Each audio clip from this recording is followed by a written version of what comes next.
Ó, eu vou pedir licença a vocês rapidamente, que a gente vai chamar uma colunista aqui para a gente falar sobre uma história de banco. Isso é interessante aqui, ó. O Banco Central não deve aprovar a compra do Banco Master pelo BRB. Essa é uma notícia aí que está repercutindo bastante no mercado financeiro, porque o Banco Regional de Brasília anunciou a compra de 58% do capital total do Banco Master.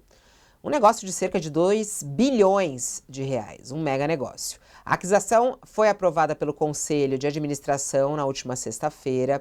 O Sindicato dos Bancários manifestou profunda preocupação com o anúncio, afirmando que em um passado próximo, a Comissão de Valores Mobiliários apontou concentração da carteira do Banco Master em precatórios, uma carteira sem liquidez, o que agravava as incertezas em torno da aquisição proposta pelo BRB.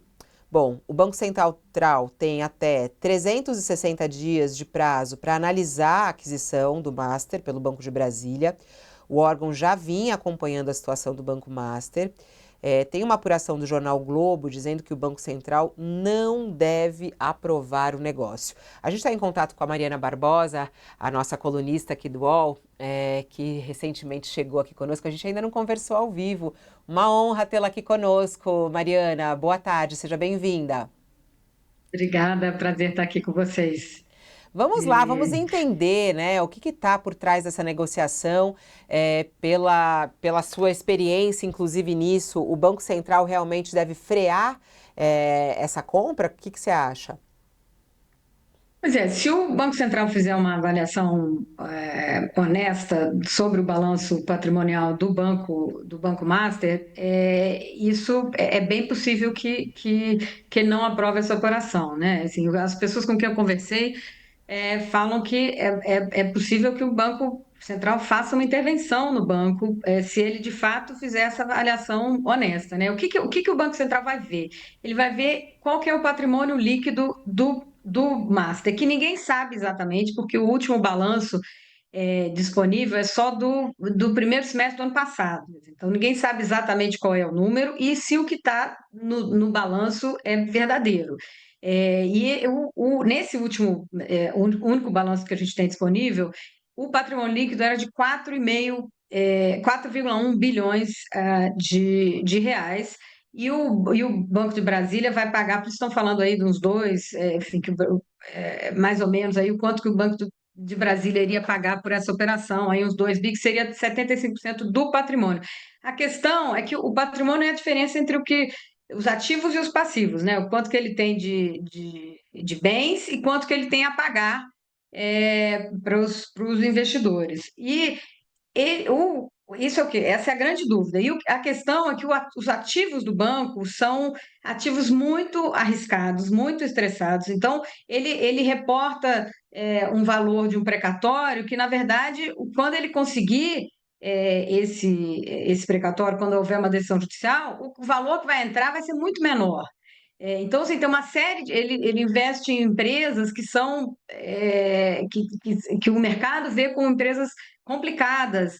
Então, que na verdade elas valem muito menos do que ele está dizendo que vale. Então, o que o Banco Central vai fazer é avaliar quanto que vale o patrimônio que o banco diz que tem, né? Todos os ativos que ele diz que tem. E aí, valendo muito menos do que ele tem de dívidas a pagar, de coisas, contas que ele vai ter a pagar, não tem outra saída que não uma intervenção, né? Quer dizer, lembrando que esse caso é muito maior do que o PAN. O PAN foi comprado pela Caixa, né, que era o Banco Pan-Americano, foi adquirido pela Caixa. No ano seguinte, descobriu-se um rombo e aí teve que se acionar o Fundo Garantidor de Crédito, enfim. Então, a gente espera que o Banco Central faça essa avaliação antes, né, da operação, né, antes dele ser adquirido pelo Banco Estatal. Aqui a gente tem até a repercussão disso, né, Mariana, dos políticos, inclusive, né? O governador, essa daí é do Ricardo Capelli, né, que é o presidente da Agência Brasileira de Desenvolvimento Industrial, e ele opinou a respeito disso. Ele falou assim: escândalo com dinheiro público. O BTG ofereceu R$ 1 pelo Banco Master em função da gravidade da sua situação, mas Ibanez, que é o governador do Distrito Federal, né, e a sua turma acharam R$ 1 muito pouco e resolveram pagar 2 bilhões por 49% de um banco insolvente. O Banco Central não pode aprovar este absurdo, disse ele aqui, o Ricardo Capelli. O governador Ibanez Rocha disse que a compra do Banco Master significa mais dividendos para o Distrito Federal investir em novas obras. Disse ele, abre aspas, isso tem um significado muito grande para a população do Distrito Federal, porque nós, como acionistas majoritários de um banco público, passamos a ter mais dividendos para poder investir nas obras que são necessárias na cidade, fecha aspas. Tem uma questão política aí também forte, né, Mariana? Sim, agora é muito curioso, né? Um avalia em 2 bi e o outro avalia em R$ 1, né? Então, assim, em qual avaliação a gente acredita, né? No caso a proposta do BTG enfim, assumir o banco e tirar o Daniel Vocaro e usar o Fundo Garantidor de Crédito, que o FGC é um fundo que ele é alimentado com percentual mínimo de cada aplicação que os bancos colocam nesse fundo para o caso de um problema, de uma crise, de uma intervenção, de uma falência de um banco. Esse fundo tem hoje uns 102 bilhões de liquidez, quer dizer, um dinheiro que pode ser usado. Se houver uma intervenção, muito provavelmente pelo menos uns 40 bilhões desse recurso vai ser usado para honrar esses investidores. E a proposta do BTG era isso, era a gente assume, usa o FGC para devolver o dinheiro para os credores e é vida que segue. Aí ele, enfim, ele assume todos os negócios do banco e o Vocaro tinha que sair. A solução do Vocaro com o Banco de Brasília é que ele continua, né, ele vai continuar sendo um grande acionista, ele vai ter 51% das ações com direito a voto, e ele venderia 100% das preferenciais e o banco ficaria com 49%. Quer dizer, então ele mantém o controle do banco. E agora é uma questão política, né? A gente foi reportado aí, acho que o colunista Lauro Jardim reportou no fim de semana que o ex-ministro Guido Mantega estava de consultor do Master, né?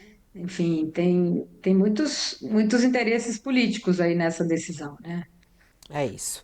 Vamos acompanhar os próximos passos. Mariana, muito obrigada por estar aqui e até a próxima. Muito obrigada, tchau.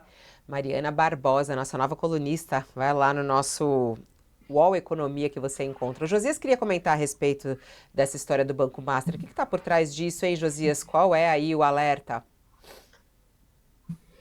Fabiola, esse negócio que resultou na compra de um pedaço do Banco Master pelo BRB é mal cheiroso sob qualquer ângulo que se observe. Não há o menor risco de um negócio assim acabar bem.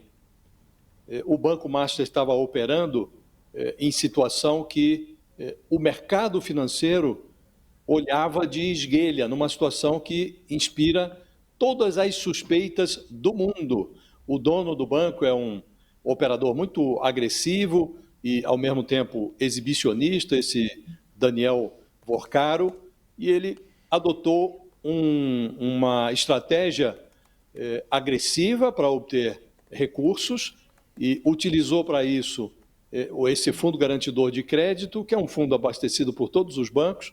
O Banco Central alterou regras ao perceber que a coisa não caminhava bem, alterou regras. O Banco Master teve que se capitalizar absorvendo precatórios de estados, de municípios, e toda a operação chamava a atenção do mercado, e o Banco Central acendeu ali algumas luzes no painel de controle da fiscalização do Banco Central. Aí vem um banco público, o BRB, que é um banco estadual aqui, não é estadual porque é Distrito Federal, mas é um banco distrital, pertence ao governo de Brasília, e compra um pedaço desse banco e mantém como acionista majoritário o dono do Master.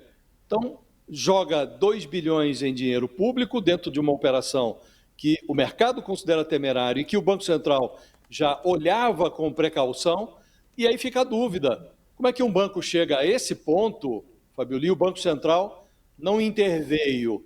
O Banco Central manteve o funcionamento do banco. Agora cabe ao Banco Central atestar a rigidez desse negócio, porque dinheiro público entrou numa operação privada, que todos olham com ares de preocupação, porque estamos falando de um banco que está operando aí no mercado financeiro nacional, e o Banco Central precisa dizer o que há de irregular nessa operação, quais são os riscos que a operação envolve, e precisa fazer isso muito rapidamente, Fabíola. Não precisa esperar 360 dias, até porque já dispõe de informações sobre o modo como esse Banco Master estava operando no mercado brasileiro. Então é preciso que o Banco Central faça agora, rapidamente, o que o Roberto Campos deixou de fazer durante a sua gestão, porque essa operação duvidosa do Banco Master já estava chamando a atenção do Banco Central na gestão do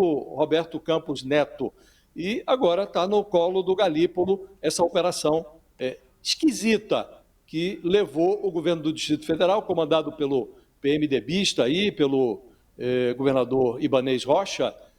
Cabe ao Banco Central informar ao mercado, Fabíola, se isso merece, se essa operação merece o aval da instituição que deve zelar pela rigidez do sistema financeiro, ou se o Banco Central vai brecar agora, antes que o problema se torne maior do que já é. Já é um problema e, não havendo uma palavra do Banco Central, um freio de arrumação do Banco Central, isso pode se transformar num problema ainda maior.